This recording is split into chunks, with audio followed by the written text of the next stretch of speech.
Here is something that almost nobody is telling you. You could eat perfectly for the rest of your life, hit every macro, avoid every processed food, and that deep belly fat would still refuse to move. Not because your plan is wrong, but because you are solving the wrong problem entirely. The fat wrapped around your organs, what scientists call visceral fat, is not a storage problem. It is a communication problem. And right now, your body is receiving a message, loud and clear, 24 hours a day. That message is, danger is not over. Do not release the reserves. What is sending that message? A hormone you already know the name of, cortisol. And by the end of what I am about to share with you, you will understand exactly how cortisol is keeping that belly locked down, why most fat loss strategies accidentally make this worse, and the specific sequence of steps that chemically convinces your body that the threat has passed, so it finally lets go. Let's start with what visceral fat actually is, because it is not just fat. It is a living, hormone-secreting organ.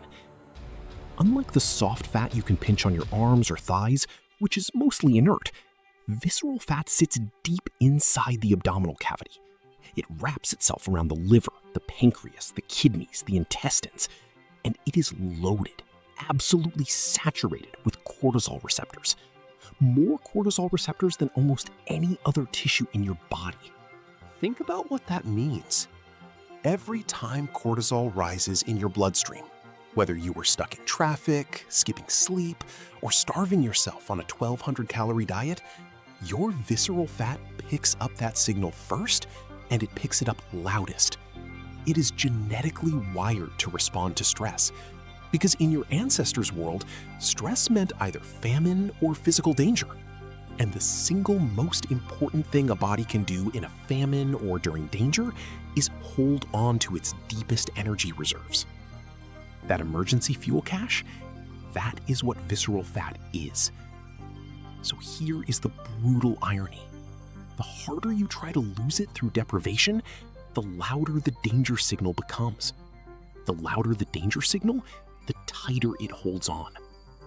You are pulling a rope in a tug of war against a biological survival system that has been refined over 2 million years of human evolution, and it is winning. But there is another layer here, one that explains why some people seem to gain belly fat without overeating at all. When cortisol spikes, it does not just tell fat cells to hold on. It instructs the liver to produce new glucose, even if you haven't eaten a single carbohydrate. This process is called gluconeogenesis. Your liver disassembles amino acids, glycerol, and other compounds, and converts them into blood sugar to fuel a threat response. The problem is, there is no physical threat. You're just sitting at your desk, stressed about your inbox. But your body does not know that. It manufactures the glucose anyway. Your pancreas then detects this glucose and releases insulin to manage it. Now you have 2 fat storage hormones elevated simultaneously, cortisol and insulin, even if you have been fasting since dinner last night. This is why the calorie in, calorie out model completely breaks down for stressed, sleep-deprived, chronically anxious people. The mathematics of the equation does not account for what your hormones are doing to the variables. Now, let me show you where most people unknowingly make this worse. The first mistake is what I call the punishment cycle. After gaining weight, the instinct is to get aggressive, slash the calories dramatically, double the cardio, cut out every enjoyable food. This feels like discipline. Biologically, it is a catastrophe, because each of these choices, severe caloric restriction, excessive exercise, eliminating pleasurable foods, is interpreted by your nervous system as additional threat. You are literally stacking stress signals on top of stress signals. Your cortisol, which was already elevated, now has more fuel. And your visceral fat, with all its cortisol receptors, receives an even stronger command to stay put. The research on this is not ambiguous. Studies consistently show that dieters who pursue aggressive restriction experience measurable spikes in cortisol within the first few weeks. Their hunger hormones destabilize, their metabolic rate drops faster than expected, and their visceral fat proves significantly more resistant to loss than fat in other areas of the body. You are not failing. The strategy is failing you. The second mistake is hidden in something that sounds healthy: chronic moderate exercise. Before you stop going to the gym, hear me out. The issue is not exercise. The issue is a specific type: long, repetitive, moderate intensity cardio performed daily with inadequate recovery. We are talking about 45 to 60 minutes on the treadmill or elliptical day after day. For people with already elevated cortisol, this creates what physiologists call an allostatic overload. The total stress burden exceeds the body's capacity to recover. Your cortisol does not come down between sessions. It stays elevated chronically. And chronic cortisol, as we now know, is the direct fertilizer of visceral fat. Meanwhile, this same pattern degrades the very muscle tissue you need for a strong metabolism. Cortisol is catabolic. It breaks down protein. Your body cannibalizes muscle fiber to generate the glucose your cardio sessions demand. You end up lighter on the scale, but softer in composition. Less muscle means a slower metabolic rate. A slower metabolic rate means even more fat storage over time. This is the treadmill trap. Ironically, literally. The third mistake is sleep mismanagement, and specifically, what happens in your body between midnight and 5 a.m. Most people do not realize that blood sugar naturally falls during sleep. In a metabolically healthy person, this drop is gentle and managed without incident. But in someone with elevated cortisol and poor metabolic flexibility, the drop can become sharp enough to trigger a threat response. Your brain, which is extraordinarily glucose dependent, registers the drop and fires off an emergency signal. Adrenaline floods in, cortisol activates. Your liver dumps glucose into your bloodstream to fuel a crisis that is not happening. You wake up, often between 2 and 4 a.m., heart beating slightly fast, mind suddenly alert and anxious. You lie there for an hour, unable to shut your thoughts off, before finally drifting back to sleep right before your alarm goes off. This is not just bad sleep. This is a nightly cortisol event, and it is training your biology night after night to keep your visceral fat storage turned on. So, what do we do about all of this? The strategy is not complicated, but it requires a fundamental reframe. We are not trying to burn fat through force. We are trying to remove the biological reason your body is protecting it. We have to speak to the nervous system in its own language. That language is safety. The first signal of safety is structured recovery movement. We retire the chronic cardio and replace it with two types of movement. The first is walking, specifically a 10 to 20 minute walk taken within 30 minutes of finishing a meal. Muscles have insulin-independent glucose transporters called GLUT4 receptors. When muscle fibers contract, these receptors activate and absorb glucose directly from the bloodstream, bypassing the need for a large insulin spike. You are essentially using your muscles as a mechanical blood sugar sponge. Post-meal glucose stabilizes. Insulin stays lower.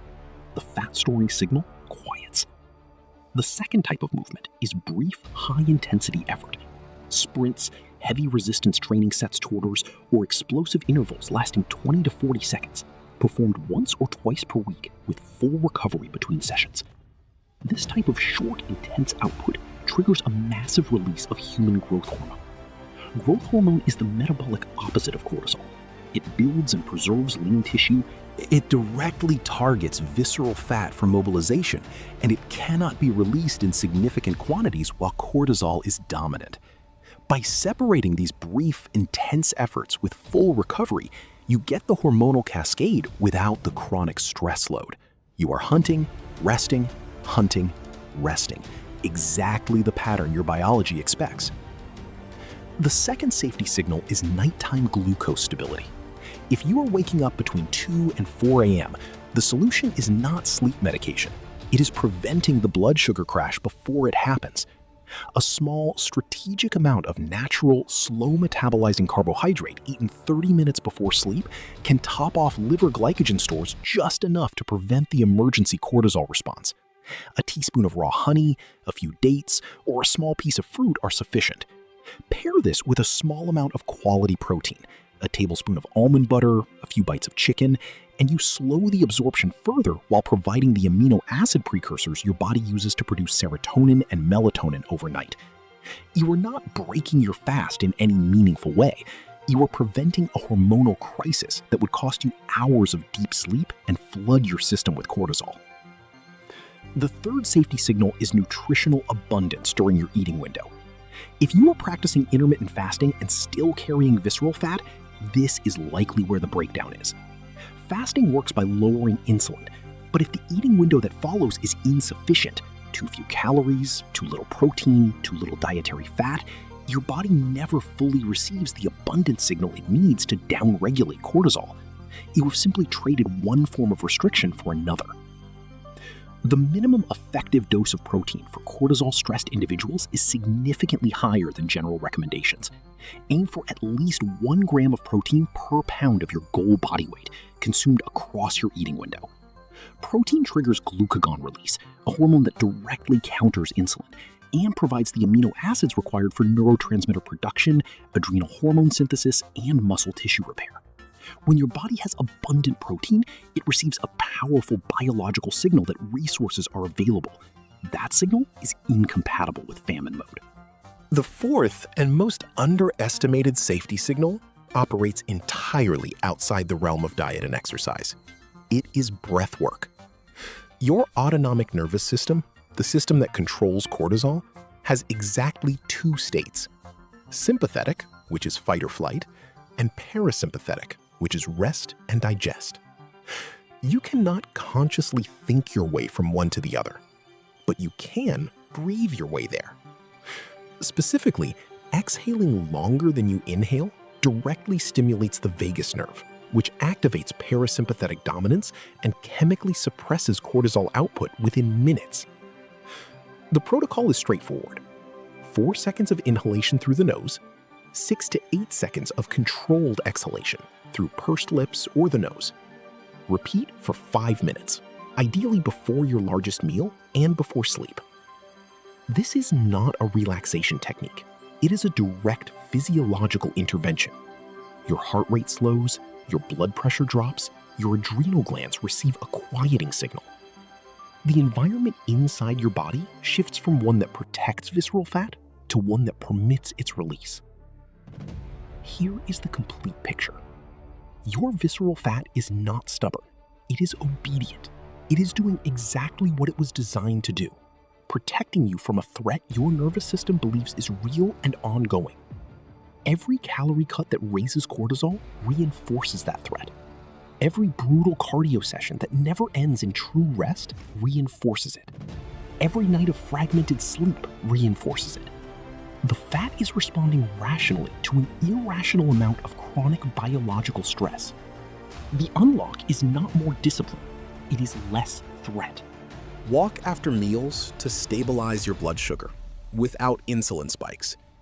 Lift heavy or sprint briefly, then rest completely to trigger growth hormone without chronic cortisol. Protect your deep sleep by preventing the 2 a.m. crash. Eat enough protein during your window to signal that resources are abundant, and breathe deliberately to manually override the fight or flight cascade that is keeping your adrenal glands on constant alert. When you do these things consistently, something shifts. Your cortisol rhythm begins to normalize. High in the morning when you need it, low by evening when you need to recover. Your sleep deepens. Your energy stabilizes. Your hunger becomes manageable rather than desperate. And slowly, without dramatic effort, the visceral fat begins to mobilize. Not because you forced it out, because you finally convinced your body that it was safe to let it go. The war was never between you and the fat. It was between your biology and a world that will not stop telling it that something is wrong. Your job now is to be the one thing in your life that says, we are okay. the danger is over. You can rest. If any part of this resonated, if the 2 a.m. wake-ups or the plateau despite doing everything right sounds familiar, drop a comment below. Tell me which piece of this puzzle you are missing. Because the next step from here goes even deeper into the cortisol-sleep connection. And I want to know exactly where you are stuck.